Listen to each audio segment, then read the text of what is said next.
Vraiment, c'est déplorable. Hein? Cette fille a 12 ans, enceinte par son père biologique.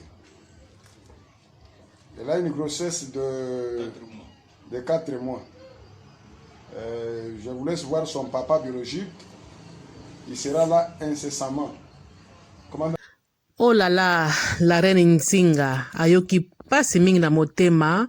komona ba image oya boy, donc salinga pasi na motema. Pour makama boy la reine, alinga angote. Makama boy pas la reine, pena donc jamais na koyi kondima makama boy salama. Yanga bomona nga ba papa tango nyonso na telemaka. Yanga ba papa bomona tango nyonso na lobelaka bino. Eza na ndenge ya mabete ba papa na ngai. Eza ite po ite na zongi sabino na nzela ba papa na ngai po ntango nyonso nga na lobilaka mibali oyo bazosala ba catastrophe na mokili oyo mibali oyo tozobenga bakasa kaida ba pantalo ezeba bango nde pa tozolobela po mibali ya solo mibali nzamba sala ba wana na ndimi te bakosala makamba boye ba mibali wana pena ntuka bazotangisa bana bango malamu bazomima bana bango na banzela ya bien bazosala makambo oyo ya boye te po mobali ya solo ayebi pena ke mwana aza fitir mwana soko bokoli malamu lobi pe papa okozana esengo mingi komona pena mwana na yo pena koli bien abali aboti donc tant pe ozozo maladi o na kufi nanga opaye po kokende tant ozokata motema okata pe motema na ona esengo nyonso po to yebi bana oyo bimisaki otikala kotangisa bango otikala komema bango na via malamu otikala kolakisa bango makambo mabete donc eloko wana pena yango to lobake bravo na bao nyonso ba papa nyonso bazokolisa bana ba malamu.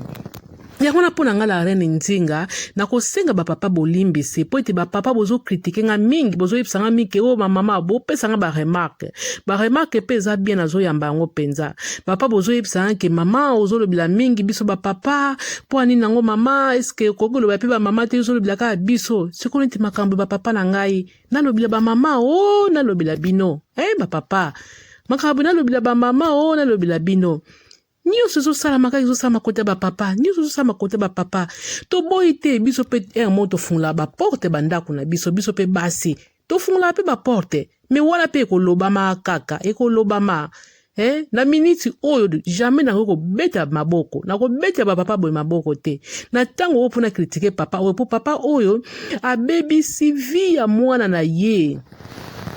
papa baby CV ya mwana na ye est-ce que mwana oyo bakopesa yesu sous respect bako respecter lisu te pa ya bato na monde bato bamoni bilo elongi ya mwana oyo fai bazwa pe elongi ya mwana bato babomba yango ndenge la reine abombi elongi ya mwana me bango bazwi pene elongi ya mwana batiki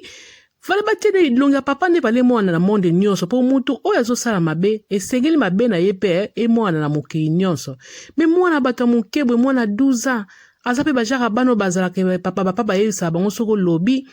na koboma yo soko lobi na koboma yo soko mwana boye pena asala nini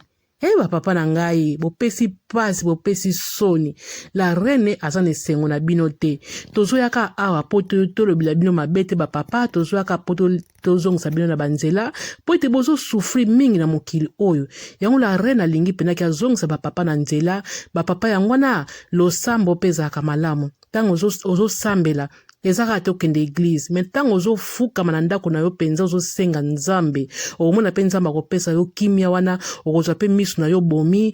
obanolingaka pe basi oyo ya mikolo ba age na yo ke ya bana mike na banzi soki tolobi toloba ebele ekopesa ya mabe nalingi bino mingi bosabone ekosala nga bien bye.